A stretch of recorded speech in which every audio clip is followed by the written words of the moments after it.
Assalamualaikum warahmatullahi wabarakatuh. Kembali lagi di channel Klub Belajar. Dan pastinya aku bakal selalu ingetin teman-teman untuk senantiasa subscribe channelnya aku, supaya aku lebih semangat untuk memberikan konten-konten yang bermanfaat untuk teman-teman semua. Oke, langsung saja tanpa basa-basi. Di video kali ini aku akan mencoba membahas FR SKB Widya Iswara di tahun 2020. Dan ini berdasarkan FR memang dari akunya sendiri. Dan nantinya di video-video selanjutnya aku juga akan bahas kisi-kisi SKB Widya Iswara yang dulunya pernah aku pelajari, dan itu akan aku bahas per topiknya. Jadi teman-teman ayo subscribe biar nantinya kamu akan mendapatkan notifikasi dari aku ketika aku mengupload video-video yang terbaru. Oke, untuk FR SKB Widya Iswara tahun 2020, ini ada FR yang pertama. Ini yang berhasil aku catat, dan ini tuh maksudnya ini yang aku catat ini poin-poinnya, karena kan aku nggak bisa ngingat semua soalnya gitu dari A sampai Z, nggak bisa ngingat. Tapi poin-poinnya alhamdulillah aku dapat segini.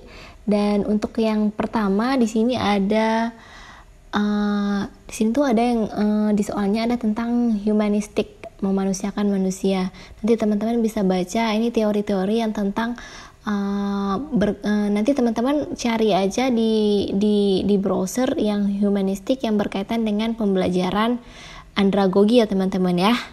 Kemudian di sini juga kemarin aku pernah ngedapatin soal yang model Eddy, Assure, Camp, Dick and Cray.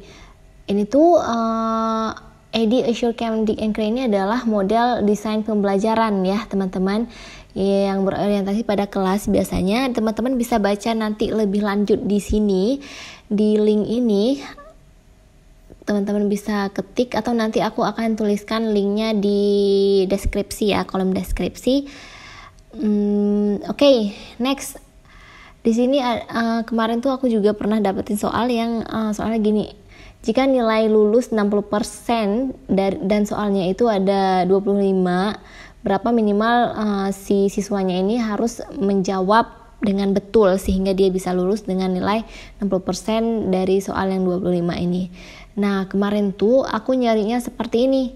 Aku tinggal kalikan saja 60% diubah jadi per 100, jadi 0,6 dikali dengan 25 butir soal, hasilnya 15. Jadi 15 adalah butir soal yang harus dijawab sehingga dia bisa lulus dari ujian ini ataupun ulangan ini ya. Oke, next. Kemarin aku juga sempat ditanya UU tentang aparatur sipil negara itu berapa di UU yang apa gitu ya. Ada opsinya banyak, dan aku ingat sekali ada opsi yang UU nomor 5 tahun 2014, dan jawabannya adalah yang ini, nomor 5 tahun 2014. Ini beda ya teman-teman dengan PP Manajemen ASN. Teman-teman nanti bisa lihat sendiri, cari sendiri PP Manajemen ASN yang terbaru. Kemudian ada juga ditanya tentang Widya Iswara adalah bla bla bla bla bla bla. Pokoknya ada opsinya nanti Dikcarti, nanti dipilih aja Dikcarti, karena memang tugas Widya Iswara adalah mendidik, mengajar, dan melatih. Kemudian ada juga spesialisasi Widya Iswara. Itu tentang kompetensi Widya Iswaranya. Nanti ini akan aku bahas di perkalan nomor 5 tahun 2008 tentang standar kompetensi Widya Iswara. Ini ada di videoku yang selanjutnya di bagian SKB Widya Iswara, di mana nanti aku akan bagi kisi-kisinya, kisi-kisi Widya Iswara, kisi-kisi SKB Widya Iswara, yang mana linknya itu ada di deskripsi video SKB Widya Iswara aku sebelumnya. Teman-teman bisa scroll ke bawah di video aku di SKB Widya Iswara. Di situ ada link deskripsi. Di link deskripsi ada aku cantumin link untuk Google Drive semua bahan yang pernah aku download dan aku pelajari sebelum tes Widya Iswara. Jadi di sini tuh nanti aku akan ngebahas di video yang aku bilang tadi. Nanti aku akan ngebahas per kisi-kisi, dimana itu yang aku bahas adalah soal, dimana soal-soal tersebut adalah hasil rangkuman dari materi pembelajaran. Jadi istilahnya mungkin saja soal-soal itu akan keluar di SKB dan mungkin saja tidak, tetapi itu hanya beberapa soal yang aku dapat dan juga beberapa soal yang aku konstruk untuk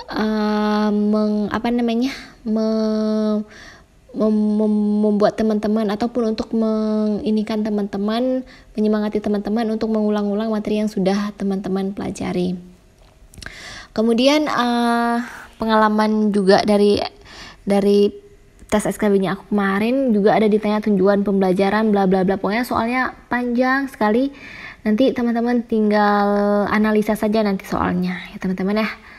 Oke, next ada ditanya tentang, ini aku lupa apa, tapi intinya ada multimedia, kecuali ini apa, ini evaluasi. Pokoknya teman-teman cari aja, nanti mungkin teman-teman bisa cari di browser multimedia pembelajaran kali ya. Pokoknya yang kata kuncinya itu ada keterkaitan dengan pembelajaran.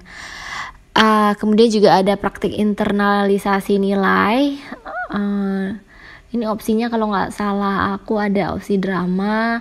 Pokoknya internalisasi nilai dalam pembelajaran. Teman-teman pahami aja, nanti mungkin teman-teman sempat baca, teman-teman cari aja materinya di browser. Kemudian ada juga komunikasi verbal dan non-verbal. Yang verbal tahu ya, yang non-verbal juga ini. Verbal itu biasanya yang kita ucapkan, sedangkan non-verbal itu adalah gerak-gerik kitanya ketika berkomunikasi. Kemudian ada hambatan bahasa dalam komunikasi, hambatan semantik, hambatan bla bla bla bla bla. Jadi ini teman-teman bisa pelajari 7 macam gangguan, rintangan dan hambatan. Gangguan dan rintangan dalam komunikasi ada 7. Teknis, semantik, psikologis, rintangan fisik, status, kerangka berpikir atau budaya. Teman-teman bisa baca secara lebih lengkap di sini nanti. Aku bagikan linknya ya teman-teman di deskripsi. Oke, next ada ditanya andragogi. Ini sudah pasti teman-teman harus pelajari apa itu pedagogi, apa itu andragogi, apa itu satu lagi kalau nggak salah aku hetagogi. Jadi pedagogi, andragogi, hetagogi. Teman-teman cari aja. Teman-teman pahami apa itu andragogi, pedagogi, apa perbedaannya, kemudian apa itu hektagogi, teman-teman pahami, dan nanti insya Allah teman-teman akan bisa menjawab soal SKB untuk Widya Iswara. Kemudian ada juga manajemen kelas, ini adalah pengelolaan kelas. Gimana sih seorang Widya Iswara itu mengelola kelas ketika dia mengajar dengan metode seperti ini atau dengan metode yang lain sebagainya. Oke, next ada juga ditanya tentang tadi ini yang sana ya, tujuan pembelajaran. Kemudian ada juga di sini ditanyanya tentang komunikasi koersif. Ini koersif ya, kenapa aku nulisnya kursif? Ini mungkin recall yang cepat-cepat gitu ya aku nulisnya ya. Jadi ada ditanya tentang komunikasi koersif. Jadi menurut Effendi tahun 2006 itu komunikasi itu ada 3 teman-teman. Komunikasi informatif yang memberikan informasi, kemudian komunikasi persuasif yang komunikasinya itu bersifat mengajak atau mempersuade. Kemudian ada juga komunikasi koersif. Komunikasi ini bersifat memaksa teman-teman. Nanti teman-teman baca aja di sini secara lebih lengkapnya, oke?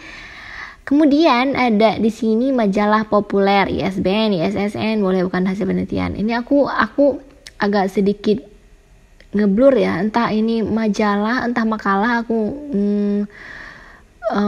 lupa. Tapi kalau nggak salah aku yang aku recall itu di sini majalah. Tapi nggak tahu, aku juga kurang pasti.